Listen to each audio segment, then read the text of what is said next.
So I'm actually going to read the overview for you at the top, the instructions here before we get started. Overview. The goal of reading each poem is to find enjoyment in poetry and to appreciate the author's artistic use of words to convey messages about the human condition and the world we live in. There will be 2 parts to completing the assignment for each poem we read: annotating and writing on the poem itself and completing the questions on this guide. For each poem, I'll post a video of myself reading, annotating, and analyzing the poem with you. Please use the video if you are able to view it. The steps I will follow in my video are listed for you to follow along with as you go. So that's what this is. So I'm going to do this, and I'm going to walk you through it. All right. So, first poem. Hope is a Thing with Feathers by Emily Dickinson. We're going to do a little work before we even read the poem. I'd like you to begin by putting the poem's title and year of publication in that first box there. And I'll let you know now, because you're watching this video, and I've already done the research for you, that this poem was published in 1891. So it's pretty old. It's over 100 years old.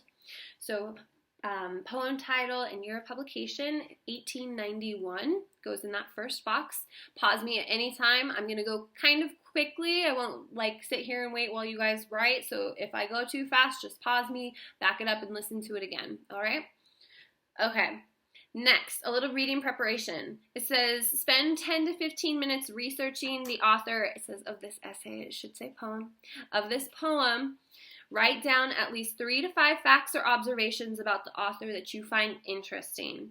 Try to find information that you find genuinely interesting and make the author memorable and unique. Also find a photo of the author and add it to the chart below. So I don't want Wikipedia where she was born, when she was born, when she died. Spend a little bit of time, look up interesting facts. These authors that we're reading about, they've led interesting lives, so let's learn a little bit about that. Also, if you're doing this on Canvas, go to Google Images and find a picture of her to put in. If you're doing this on paper, maybe draw a picture of her or write down some characteristics that you find in a Google image, and then focus on the facts. So, one thing that I learned about her that I didn't know is that she was really into botany, and she collected plant specimens, and she had her own herbarium that after she died ended up getting put into Harvard University and is a permanent exhibit there, which is pretty cool. I didn't know that about her. I always knew she was a famous poet, but didn't know she was so into plants, so that's fun. So pause me now and spend about 10 minutes or so looking up information that you can add to the facts section of the reading preparation task.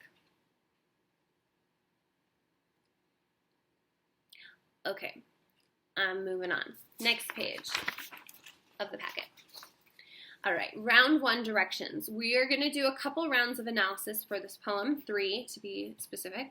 The first round, the first thing that we're going to do is we're going to read the poem completely.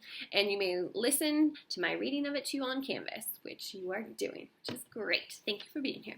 All right, so first, I'd like you to just sit and listen to my reading of it and kind of take it all in. This is your first exposure to this poem. It's called Hope is a Thing with Feathers by Emily Dickinson. Hope is the thing with feathers that perches in the soul and sings the tune without the words and never stops at all. And sweetest in the gale is heard. And sore must be the storm that could abash the little bird that kept so many warm. I've heard it in the chillest land and on the strangest sea, yet never in extremity it asked a crumb of me. It's our first read. Quick note, we can talk about this more later in other videos, but when we read poetry, we want to read it less with the lines of the poem and more with the punctuation. That's what the punctuation is for. So a lot of times when we read poetry, we pause after each line, which can be accurate and correct if there's punctuation at the end of the line. But if there isn't, you're supposed to read it with the punctuation. So I tried to do that for you here, and I'll do it again when I read it later on as well. And then you'll kind of see that as we go, that's kind of a common thing to do, to try and read with the punctuation rather than with the line spacing. All right. So, number 2, part 2 of round 1, says, after reading the poem once, use a pen or a pencil to scan back through the piece and put a small plus sign next to any words or phrases or lines that you liked, and mark a minus sign next to any words, phrases, or lines that you did not like or that you didn't understand. So, plus signs next to the things that you liked, that stood out to you, and then negatives next to things you didn't get, you didn't understand, or things that you didn't really like. So let's take a minute or two. I'm going to do it with you. And again, if I go too fast, just pause me, but I will do this one as well. So I'm going to start with my plus signs and then go back into my minus signs, and then I'll talk about a couple of mine.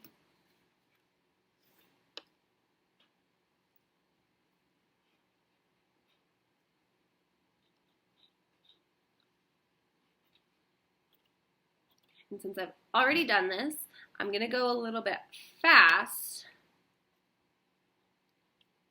So please slow down if you like.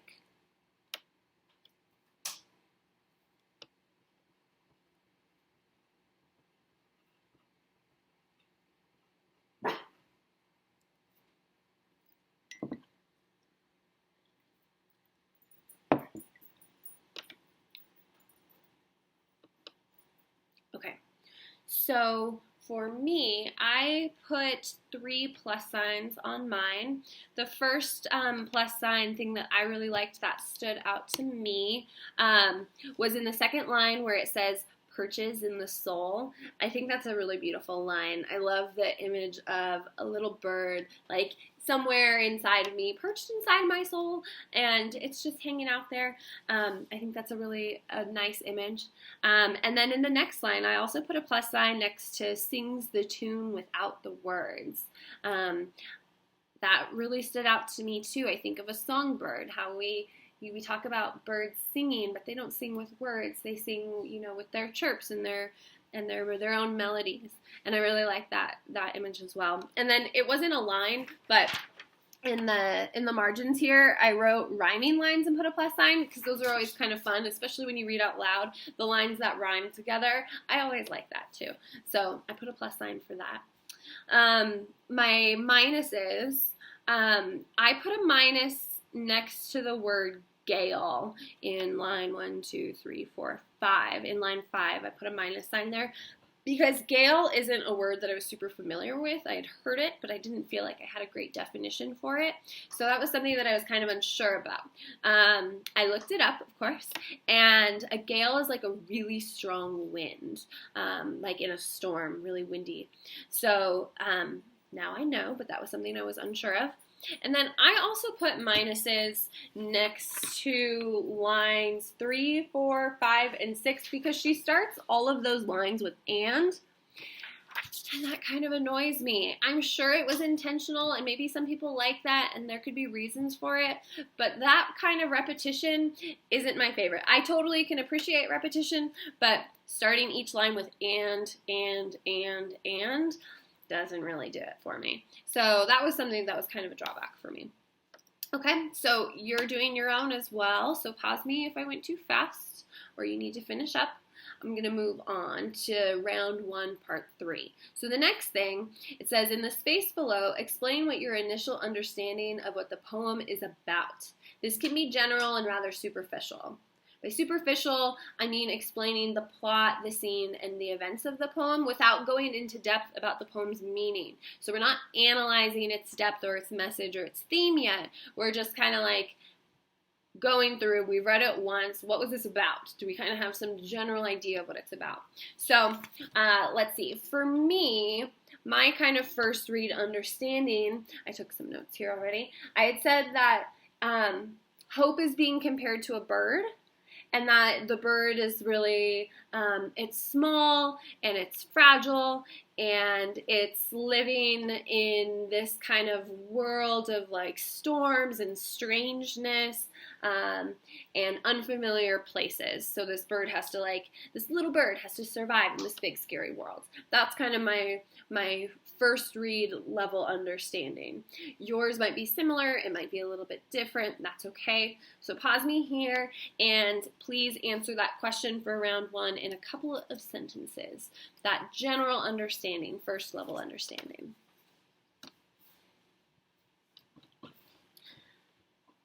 Okay, moving on. Round 2. Okay, now what we're going to do is we're going to go back to the beginning of the poem. It says, next, underline all of the verbs that stand out to you, then highlight all of the adjectives that stand out to you, and finally circle all of the imagery that stands out to you. And I put the definitions of verb, adjective, and imagery on the assignment sheet if you need to go back and look at them. A verb is an action word. An adjective is a description word. We use those when we do our random word stories in class. And then imagery are words and phrases that create a clear picture in the reader's mind. So it might not be a word, it could be a phrase, it could be an entire line where you're like, oh, when I close my eyes and I hear that, I can see it. That's imagery. So start by underlining all of the verbs. I'm doing it with you. You don't have to underline every verb and adjective, just the ones that stand out. So maybe a couple of each.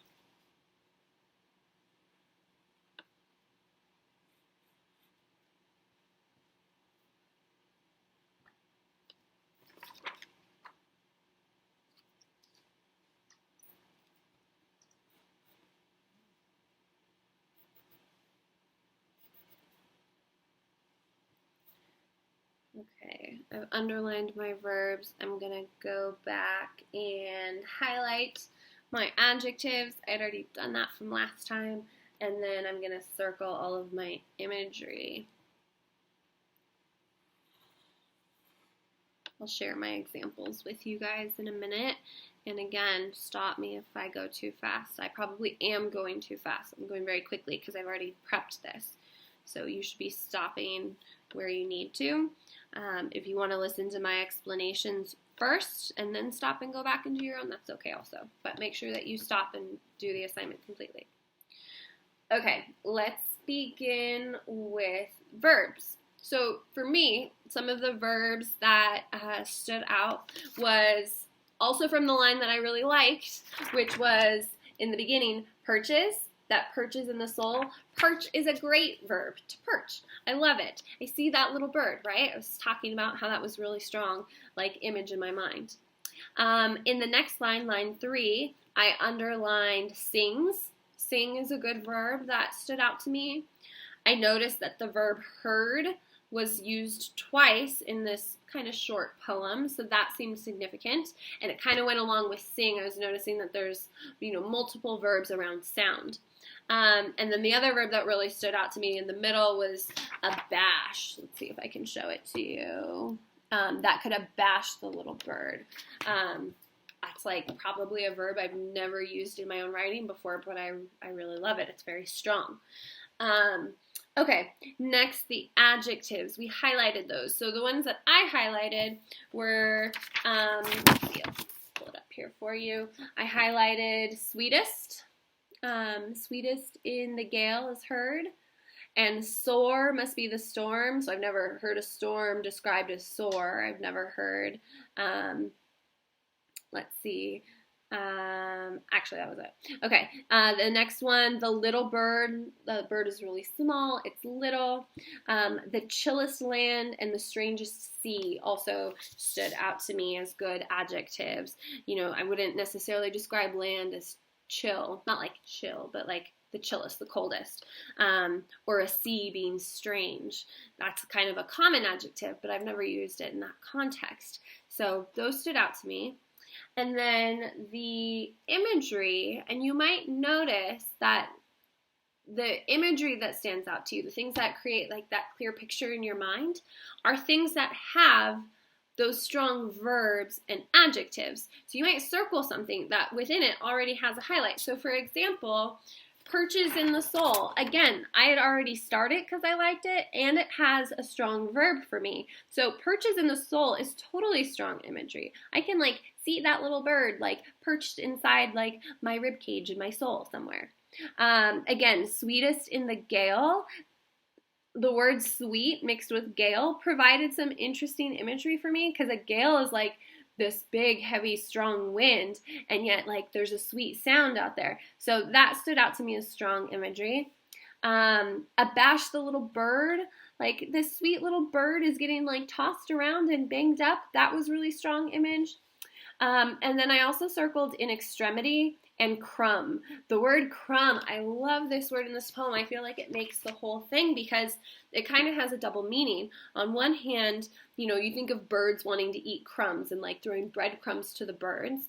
And so like the bird never even asked for a crumb, but we use that word kind of colloquially in conversation as well. Like, you know, you didn't even give me a crumb, right? Like that, the way that it applies to the bird, we kind of also use that when we talk about humans as well. So crumb also felt like good imagery. I could see that little crumb.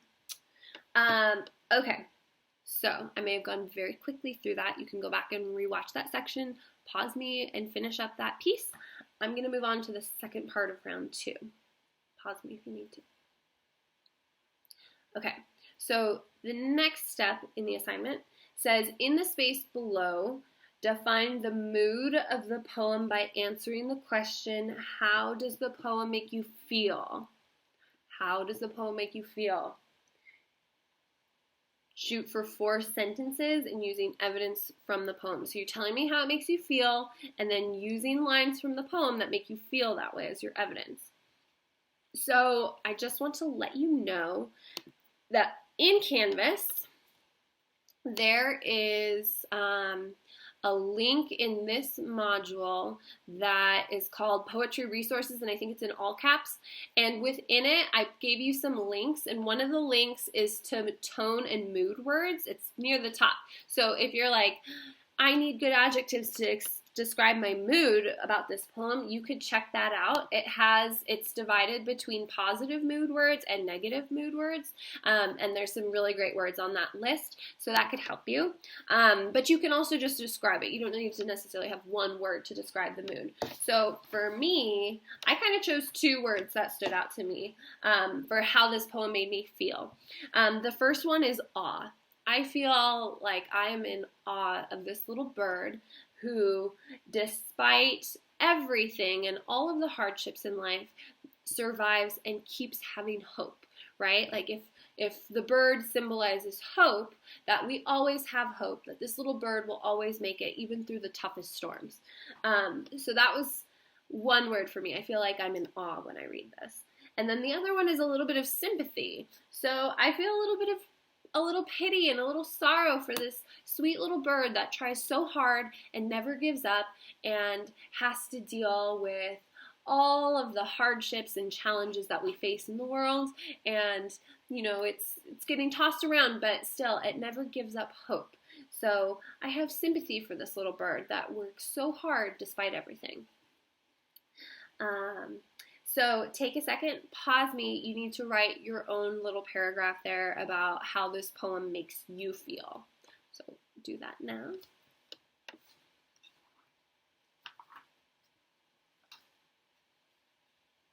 Okay, now we're going on to round 3, moving right along.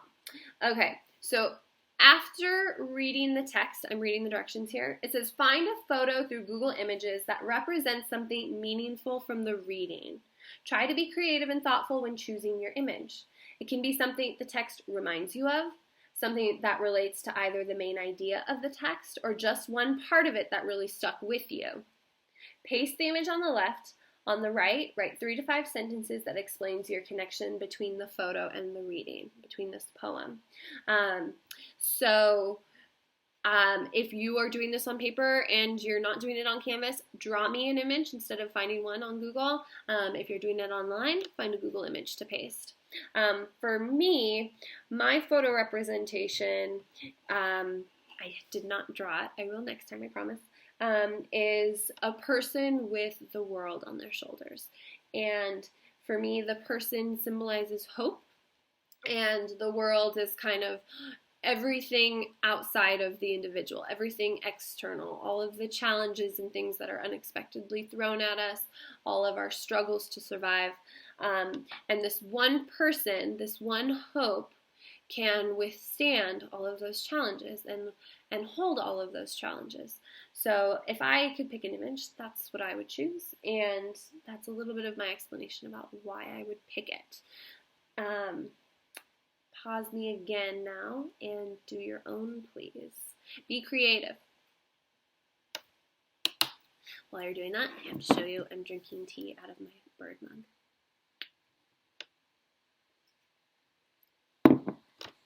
Okay, moving on to part 2 of round 3. It says, to identify the theme of the poem, which is what we're going to do now, go back to the poem and put a star next to any metaphors, similes, or strong descriptions. You're looking to find any patterns in the language used that leaves clues as to what the author means and what message they are sending with this poem. This process is identifying theme. So going back to my paper now where I'm annotating, and I'm going to put stars next to those metaphors or similes and the really strong descriptions. So take a minute, try and do that for yourself, and I'm going to do it with you, okay?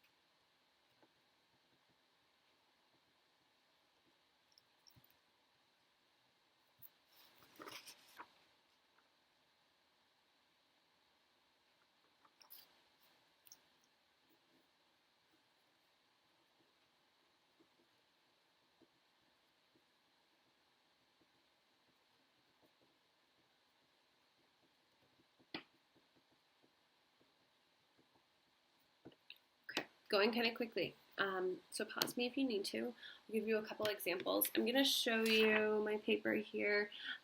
Put my stars on the side, and I put brackets because I think that some of these are kind of clumped. They're not just words, but some phrases or chunks of text that provide a good metaphor and good strong description. So the first one is the first 2 lines together that show that hope is a bird. So that was kind of the most obvious metaphor, right? Like this bird isn't a real bird, it symbolizes and represents hope. So I got that from the first 2 lines. The next 3, that chunk there, let's look at it, talks about how the bird never stops singing its song, and even in a harsh gale, it's the sweetest sound heard. So it never stops singing is kind of my takeaway, and that felt like a strong description for me. And then the last one is, for me, the next 3 lines, where it talks about how it's getting abashed in the storm. It's this little bird, and it kept so many warm. And to me, that meant that, you know, this small bird is surviving the world that it's trying to help. So it does so much for people. It's kept so many people warm, even though it's out there braving these harsh winds and this harsh storm, which represents all of the challenges. So the storm isn't a literal storm, and the bird isn't a literal bird. That storm are all the challenges that we face and all of our struggles, and the bird is our hope. So that's like a big metaphor there as well. And so that's kind of like maybe the theme in the language. There's commonality that like this bird is small, but it never gives up. That the world is kind of like this tough place that we have to survive and even thrive in. So those were kind of my metaphors, my strong descriptions that I starred. You need to do the same. You can use mine for sure if they resonate with you, and if you had other ones as well, that's all the better. So pause me if you need to. I'm going to keep going. I don't know if I just read this, but I also have the definition of theme there for you in case you needed it. Theme is the main idea or the underlying message or takeaway from a written work. So it's that message, that takeaway that we're looking for. All right, moving right along. Okay, on the back page, this is the last piece of the assignment. You have one more writing task here that I'm going to go over with you. It says, in a short paragraph of 3 to 5 sentences, explain what you believe the theme or the message of the poem to be. Use evidence from the poem to support your analysis. So at this point, before I give you my analysis and interpretation, and then you do your own, I want to read the poem to you one more time from start to finish. So we've gone back and we've kind of nitpicked certain words and phrases. We've heard it once in the beginning. I want to read it to you again, and I want you to just kind of like sit and listen to my reading of it, and see what new meaning or new emphasis comes out for you. What new takeaways, what message are you getting from it when you hear it all together at once? So, one more time. Hope is the Thing with Feathers by Emily Dickinson. Hope is the thing with feathers that perches in the soul, and sings the tune without the words, and never stops at all, and sweetest in the gale is heard. And sore must be the storm that could abash the little bird that kept so many warm. I've heard it in the chillest land and on the strangest sea, yet never in extremity it asked a crumb of me. Okay. So, maybe pause and reflect for a minute. Did it mean something different to you reading it this time than the first time? Do you feel like you understand it better? Does it apply to your life differently? Did you get something new out of it when you read it with all of your markups and all of your annotations? So, last piece. Back to that paragraph. Explain what you believe the message or theme of the poem to be and using evidence. So, here's my take on it. Yours might be similar. You might add different things. You might have a totally different interpretation.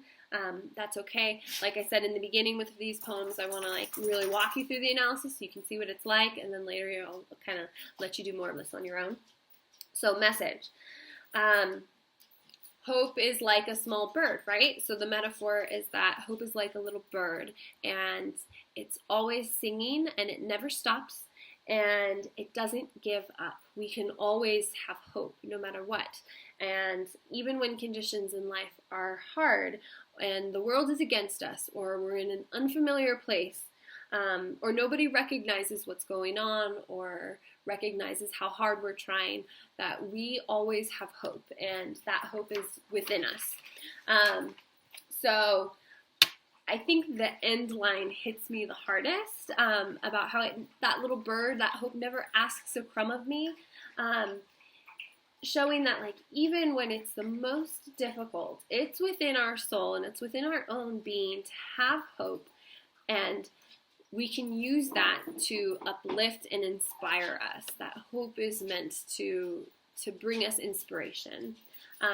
It doesn't ask for anything. It doesn't depend on our successes or outcomes. We can have hope no matter what the outcome is, no matter how many times we've tried and failed, or no matter how hard things are, we should always have hope. It's always there to guide us both eternally and internally. And so my evidence for that, it says, let's see, that, it sings the tune without words, and it never stops at all. Hope doesn't go away. We don't lose hope. We should always maintain hope, and that it's something that follows us throughout our whole lives. But it's also internal. So, this line, perches in the soul, that's one of my favorite lines in the whole poem, and that to me says that it's internal. I don't need hope from external sources. I can always find hope within myself. So this one is somewhat easy. Hope is really the theme, and it's to never give in to despair, because hope gives us strength. That's my interpretation of it. So what I would like you to do now is to, I'm almost done with the video here. You need to go back and write your own paragraph about what you think the takeaway and the theme of this poem is, and be sure to use evidence. Reference which lines back up your feelings and your interpretation. So you can do that. And if you did it on Canvas, turn it in. If it's on paper, you'll need to drop it off at school at some point for me. I'm going to do another video tomorrow morning for the other poem that you are assigned this week, which is called Angels by Mary Oliver. It's another really beautiful poem that I love. So come back for the next video, and we're going to do this again tomorrow or the next day or whenever it is that you end up doing it. All right. I hope you guys have a great day. Thank you for watching and completing this. I hope it was helpful for you. If you are confused, please email me and ask questions. I am here to help. All right.